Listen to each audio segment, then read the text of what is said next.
Hi everyone! Today I'm going to be painting a tropical scene showcasing some underwater animals and a coral reef. As always, I began by transferring the outline onto watercolor paper.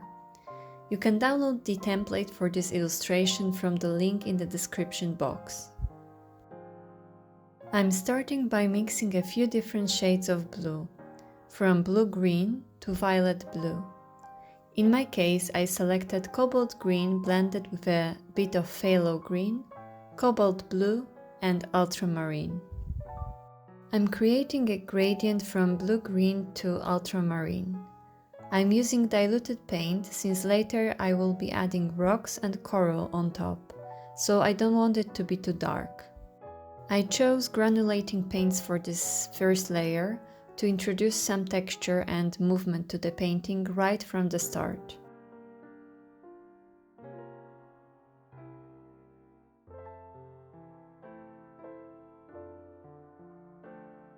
Once everything is dry, I begin layering the rocks using similar hues to those used in the gradient.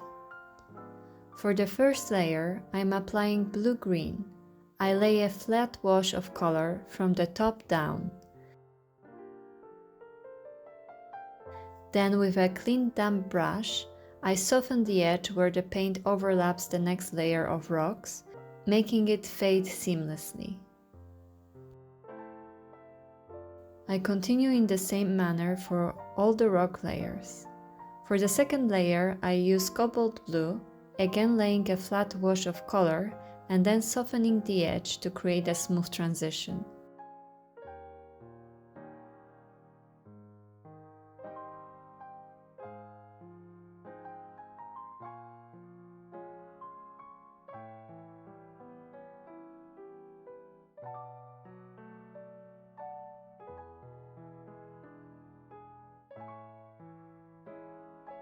For the final layer, I use ultramarine mixed with indigo to achieve the darkest tone for the sea bottom in the illustration.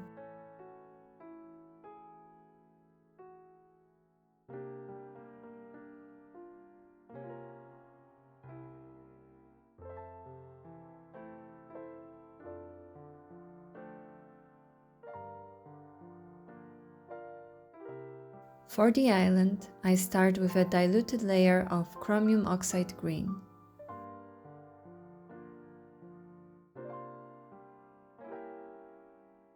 While still wet, I apply concentrated green at the top and concentrated burnt sienna at the bottom to suggest rock and soil.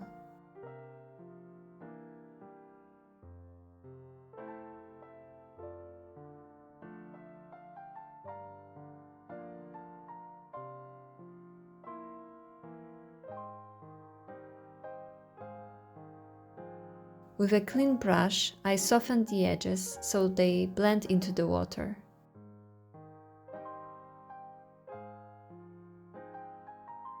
With yellow ochre, I paint the submerged part of the island.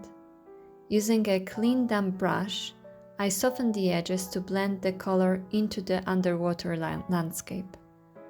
While still wet, I drop in burnt sienna to add a rocky texture. With concentrated burnt sienna, I enhance some previously painted sections to deepen the color and add contrast.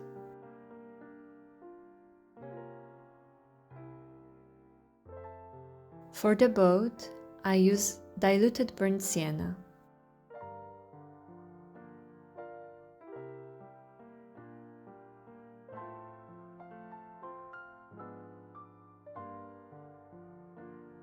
I add more concentrated color to the right side and the bottom of the boat to create shadows.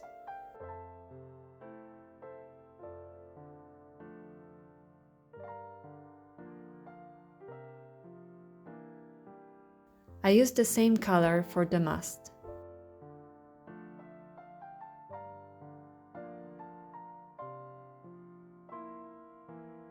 With diluted scarlet red, I paint the first layer of the house roof.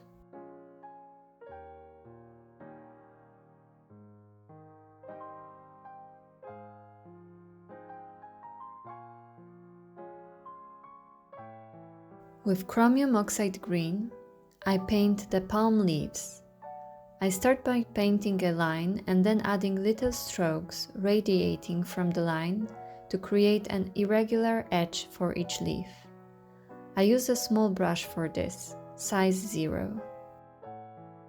I leave a few white spaces between the strokes to suggest light passing through. I paint the palm tree trunk with burnt sienna, creating small connected dots with the brush. Once the house roof is dry, I add strokes of concentrated scarlet red.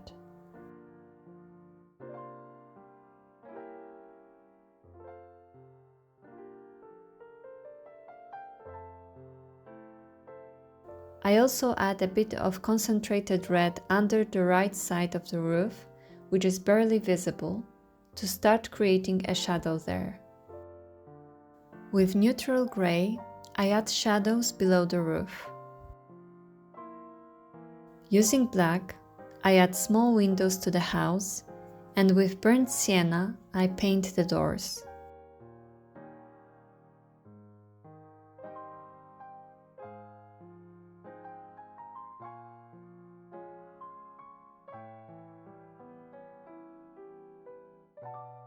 I deepen some shadows with black and add definition to the house walls with very diluted gray.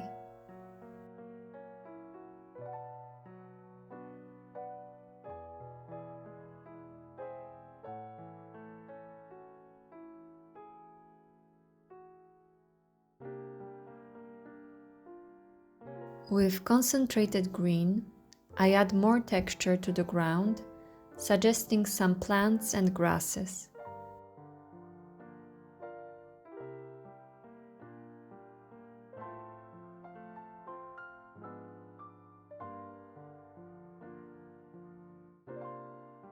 I soften some of the edges with a clean brush.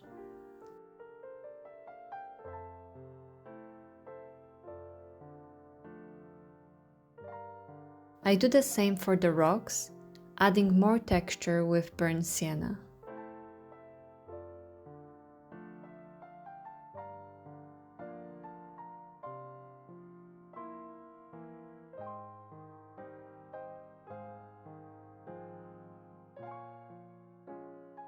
Once the house is dry, I add more shadows with diluted gray under the roof and along the sides of the house. I paint the hill behind with diluted chromium oxide green and drop in some more concentrated green at the top. I leave it less defined and with less texture to suggest atmospheric depth.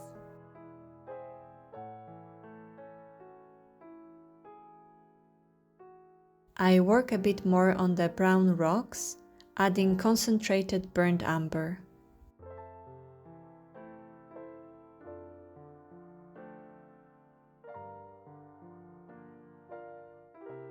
With very diluted neutral gray, I add shadows to the boat sail. With burnt amber, I add lines to the boat for texture.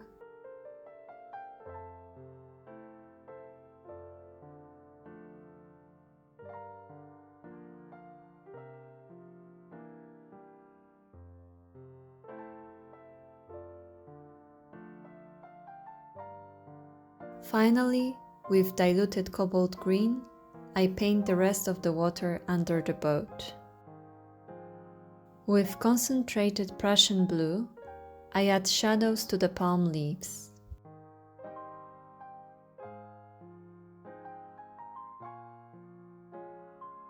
Using Indanthrone blue, a dark inky blue, I paint the manta ray's shape under the water.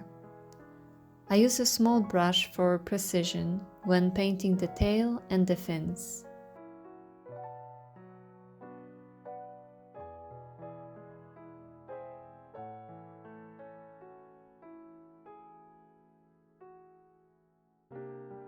While the paint is still wet, I add more concentrated blue especially to the sides, to build the color.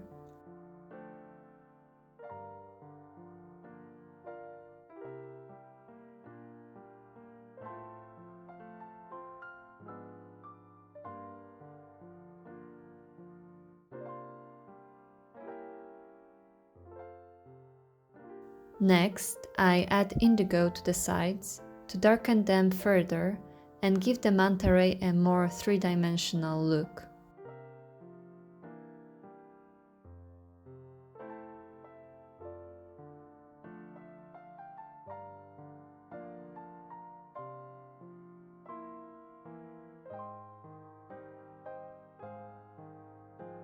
Now it's time to paint the corals. You can get creative here and come up with your own shapes. I paint the coral in different shades of blue that I used earlier in the painting. The corals closer to the water surface, I paint in blue-green, and as I move downward, I paint them darker, using indigo. The coral shapes are fairly simple.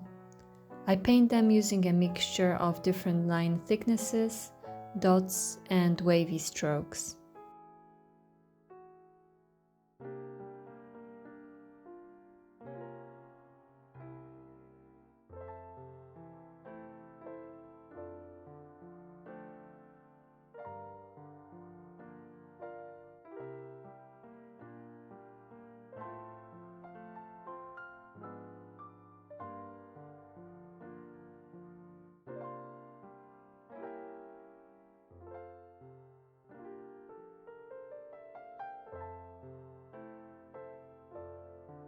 I'm also adding a jellyfish floating in the water, dropping in a bit of indigo on the right side to round out the shape.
I'm adding lines of blue to the water's surface to give it some movement.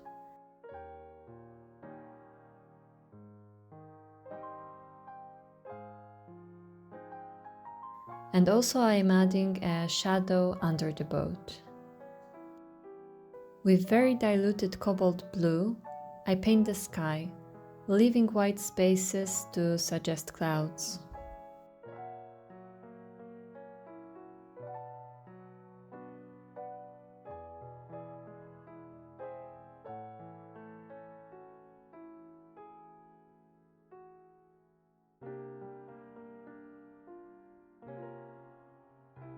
For the final step, I add some dots and lines with a white POSCA marker throughout the illustration. I'm placing some dots on the island to resemble tiny flowers.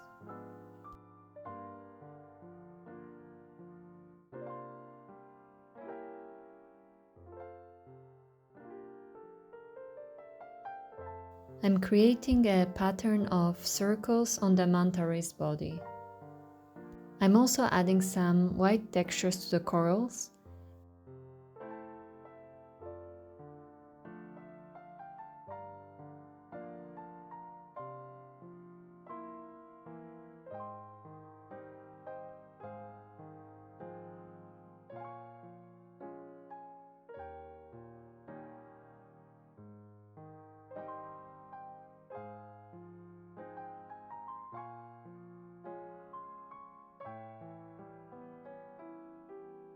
and I'm drawing additional white corals at the bottom of the sea.